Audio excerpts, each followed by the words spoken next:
everyone, students. This will be a video tutorial on solving systems of two linear equations using substitution. So I think I'll do 3 examples going from easiest to hardest. So an easy example would be if you had something like y equals 3x plus 1 and y is equal to 2x minus 5, for instance. So if we're going to solve this system using substitution, it's helpful to realize, so what we want to know is where do these two lines intersect? Well, they're going to intersect when they have the same x value and the same y value. So if we want them to have the same y value, we can just substitute this 2x minus 5 in for y right there. So if we substitute 2x minus 5 in for y, then I have 2x minus 5 is equal to 3x plus 1. So I made a substitution with this y in for that y. So now we just solve for x. So here we subtract 2x from both sides, and we subtract 1 from both sides. Here the 2x's cancel. I'm left with a negative 6 over here. Here 3x minus 2x is just x, and 1 minus 1 is 0. So we know that the x value is negative 6. Once we have this x value, we can just substitute it back in for either one of these equations here. So for instance, if we plug it into the first equation, 3 times negative 6 is negative 18. Negative 18 plus 1 is negative 17. So the solution is negative 6 comma negative 17.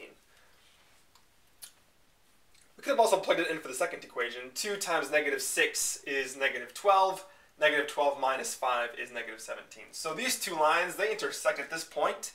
This point, negative 6, negative 17. So it can be a little bit harder than this. And that's when you have both equations written in standard form, and we have to do a little bit of solving first. So let's look at another example. Maybe we have something like 2x plus y equals 1, and maybe 3x minus 4y is equal to, I don't know, 2. Whatever. Alright. So here, the difficulty is increased only by a little. So what we have to do now is actually solve one of these equations for one of the variables so that we can make a substitution. Sometimes there's an easiest variable to solve for, and in this case it would be the y in the first equation, because all I have to do is subtract 2x from both sides. So this first equation is equivalent to y is equal to 1 minus 2x. I just subtract 2x from both sides of the equation. Now what we can do is make a substitution here. I can take this 1 minus 2x, substitute it in for this y right here, since this is equal to y. So let's go ahead and do that. I have 3x minus 4 times y, but we're going to represent y as 1 minus 2x. This is equal to 2. Okay, so now I just have to solve this equation. I have 3x minus 4, because I'm distributing this negative 4 to that 1, and then I distribute this negative 4 to this negative 2x to get a plus 8x, and this is equal to 2. So let's go ahead and combine like terms. 3x plus 8x is 11x. So I have 11x minus 4. It's a terrible x. 11x minus 4 is equal to 2. We should add 4 to both sides to find that 11x is equal to 6. And so x is equal to 6 elevenths. Now that we know that x is equal to 6 elevenths, I can solve for y. So I just go ahead and substitute 6 elevenths right in here for x, because here I have y. So y is equal to 1 minus 2 times 6 elevenths. Okay, well 2 times 6 elevenths is just 12 elevenths. So this is 1 minus 12 elevenths. And I can't do this subtraction as it stands because I don't have a common denominator. So I'm going to represent 1 as 11 over 11. So 11 over 11 minus 12 over 11 is negative 1 11th.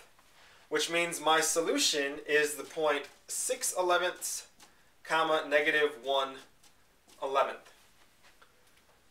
Okay, so this was maybe a touch harder than the first example because we had to solve for y initially before we made a substitution. Okay, so then the last example is when there's not a variable that seems to be the easiest to solve for. So let's take a look at one more example.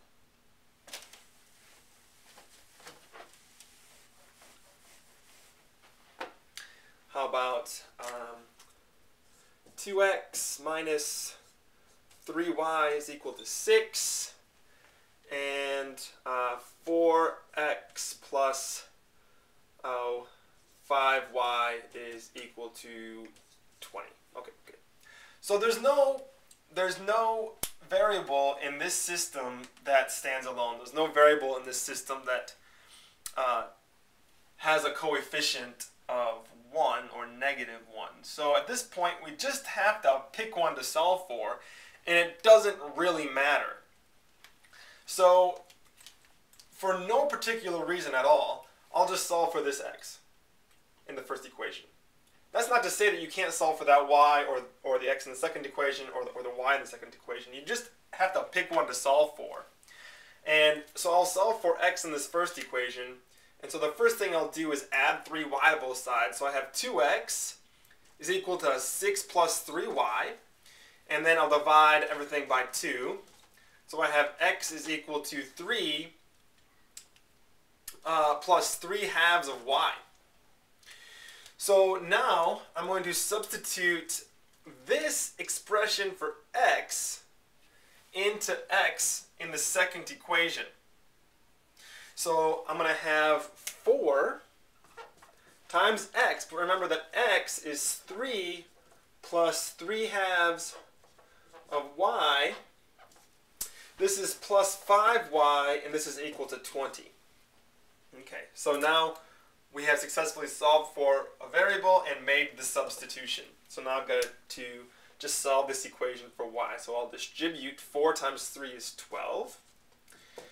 4 times 3/2 is 6. So this is 12 plus 6y. This is plus 5y, and this is equal to 20. Okay, so I'll combine like terms. I have 12 plus 11y is equal to 20. Subtract 12 from both sides to find that 11y is equal to 8, and thus y is 8/11. Okay, so now we substitute 8/11 in for y right here to find x. So x is 3 plus 3/2 times 8/11. This is equal to 3 plus 24 22seconds. So this reduces to 12/11 right here. So this is 3 plus 12/11. And then I have to find a common denominator. 3 is 33/11. So this is 33/11 plus 12/11, which is 45/11.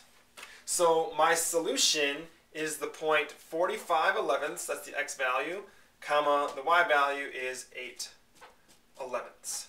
So that's where these two lines intersect.